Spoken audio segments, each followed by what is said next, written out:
Different set. Oh, here we go. Phew. Sorry about that. Howdy. If you would like a commander that deals combat damage to an opponent, and then when it does that, you're able to look through your library for 4 basic lands, put them into your hand, then put 8 +1/+1 counters onto your commander, draw 4 cards, have an opponent lose 20 life, and then look at 4 lots of 10 rotating cards on the top of your library, putting creatures directly into play that come into play with +3/+3 and hexproof. And then those creatures actually make your commander bigger, so you can do it again next turn, but even bigger. Well then, welcome to MTG Specs. Today we're looking at Obeka Splitter of Seconds, and this is Obeka Speedruns the Initiative. Obeka Splitter of Seconds is a 2/5 Ogre Warlock with Menace, and whenever Obeka deals combat damage to a player, you get that many additional upkeep steps after this phase. The Menace gives us evasion, the combat damage gives us 2 additional upkeeps, and we pair those additional upkeeps with the initiative mechanic obtained from one of the many dungeon delvers in the deck in order to speedrun our way to the Throne of Dead 3 and put into play a creature that will increase Obeka's power, so we do it again next turn, but quicker due to Obeka's power increasing, and so the hands of the clock spin out of control until we outvalue opponents. Fill the board with free stuff, or very likely take players out with a Voltron Smackdown. And the beauty of the Undercity, rooms like Forge make our commander bigger, and the Arena remove blockers with Goad. The problem this build presents is that Obeka is obviously a commander that needs to die very quickly, so we need to protect her, we need to grow her, and we need to help her to connect. We also need ways to get into the dungeon, and we also need dungeon payoffs on top of needing card draw and ramp and removal, all that good stuff.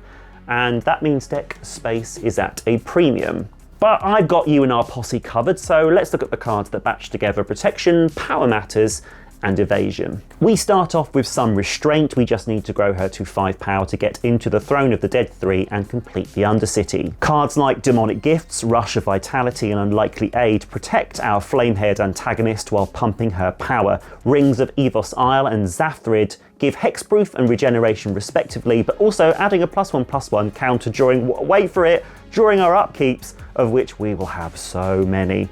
Add in Winged Boots for Ward 4, and Flying, and Whisper Silk Cloak for Shroud, and Unblockable, and we protect while making it difficult to stop Obeka connecting with opponents' faces. Once the throne has gone off, we hope to hit one of the 11 Power Matters creatures that will begin the Indiana Jones-style boulder of increasing value. 11 seems to be the sweet spot for getting good hits off the top 10 cards in the deck. I will suggest other packages of 11 creatures in a moment, but here are my choices. Boltwing Marauder, a 5/4 flying threat itself, will grow Obeka by 2 every time a creature enters the battlefield, while Greater Stone Spirit bestows a fire-breathing effect, and Flowstone Overseer, a minion of Tevish Sat, can pump Obeka but also snipe smaller creatures on the opponent's side of the board. Chaos Terminator Lord can take the smaller increments of power and double them with Double Strike. Doubling 5 power to 10 is just under halfway to a Voltron win, and 2 runs around the Undercity. Forged Ochre Dragon and Geode Ranger deal with blockers in different ways to get Obeka through, the former being a flying machine gun, the latter an elemental that mass goads when you play a land. And multiple combat steps means more opportunities for Obeka to connect and more upkeeps, and so enters the good, the bad, and the ugly triumvirate of Karlach, Morag, and Scourge of the Throne. We round off these low-down, dirty varmints with Spark Double. This will give us a 3 power Obeka to add to the 2 power Obeka we already have,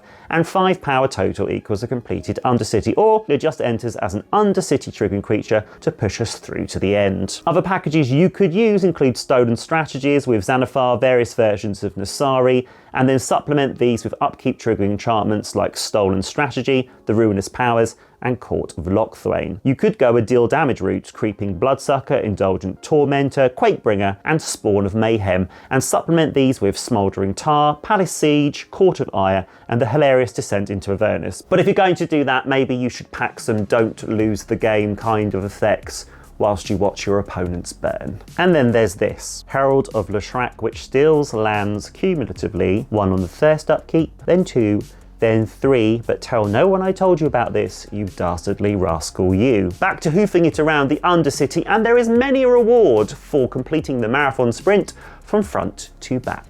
There's Real Surreal Kingpin, that extra 5 power for completing the dungeon pairs horribly or wonderfully depending on your perspective with Obeka. Come on, 7 upkeeps. Caves of Chaos Adventure gives us Impulse Draw and the opportunity to cast that draw for free once we've lapped the dungeon. Tomb of Horror Adventures lets us copy our second cast spell each turn and copy it twice if we have completed the Undercity. Safana Cannonport Cutthroat's been on the rob and wants to share the spoils with us at the beginning of our end step, while Amoan Mystic Trickster rewards us with more cards. Luke Dispute creates 5/5 dragons every time we complete the Undercity, and this legitimately could be a couple of dragons each turn when we have our motor running. And don't forget the seemingly insignificant creatures like Blood Boil Sorcerer. Goading one of 2 possible blockers is just another way to get Obeka through. But now, let's get next level nuts. The cards I've talked about are all about slow rolling value. Let's look at some cards that are about steam rolling advantage. Extravagant Replication lets us make copies of something else at the beginning of our upkeeps, multiple copies. How about multiple copies of Bloodgift Demon, who itself has an upkeep trigger of someone drawing a card and losing life. That's a lot of cards or a lot of damage the next time we have lots of upkeeps. As Foretold, grows incredibly quickly, gives us free stuff alongside cards like Seravek's Tome and Gate to the Ether. And the Gate looks like it gives advantage to our opponents, but giddy up partner,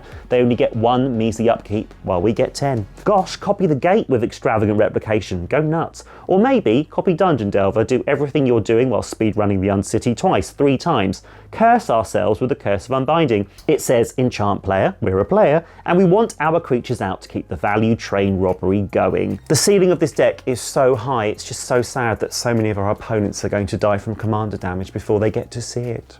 Speaking of which, and finally, Hatred. This is an ethics call if ever there was one. I've popped it in here to get a good run on the Undercity. You might like to knock someone out of the game, be the villain Thunder Junction attracts, but maybe leave the one shot until it's just you and one other person. I'm more interested in enabling wacky things of a sudden rush of power and having people around to enjoy it with me. Oh, and a final thing, try not to kill yourself with Phyrexian Arena. And finally, I think this is the most fun card in this deck, Eternal Dominion. It costs 10, but my word, search target opponent's library for an artifact, creature, enchantment or land card, put that card into play under your control, then that player shuffles his or her library. But because it has Epic, for the rest of the game we can't play spells. We can still attack with our commander, we can still trigger a heap load of upkeeps, and that means we're going to copy this spell for each of those upkeeps, which means we're going to be rifling through our opponent's libraries for all sorts of goodies and putting them into play under our control. This is not my first trip to the Undercity using multiple upkeeps. I covered 3 5-colour upkeep builds using the 9th and 14th Doctors previously that covered a token army swarm and using the Court Cycle, which have plenty of other ideas you could nab for your Obeka build. I'll also link in the description below the mood board that I built together on Architect whilst I was brainstorming decks that might inspire you further. If you've enjoyed this humble free content today, a like and subscribe would mean the world to me. There will be 3 more deck techs on the channel featuring Thunder Junction's most nefarious villains, and then all those 4 decks are going to go up against each other in a Thunder Junction Royal Rumble on a future live stream. So if you're interested in that game, you might like to subscribe for that as well. I'm off now to find Kellen to ask him about his new workout routine and his diet, because the boy is looking hench. And until then, I have been Lee, and this has been MTG Specs.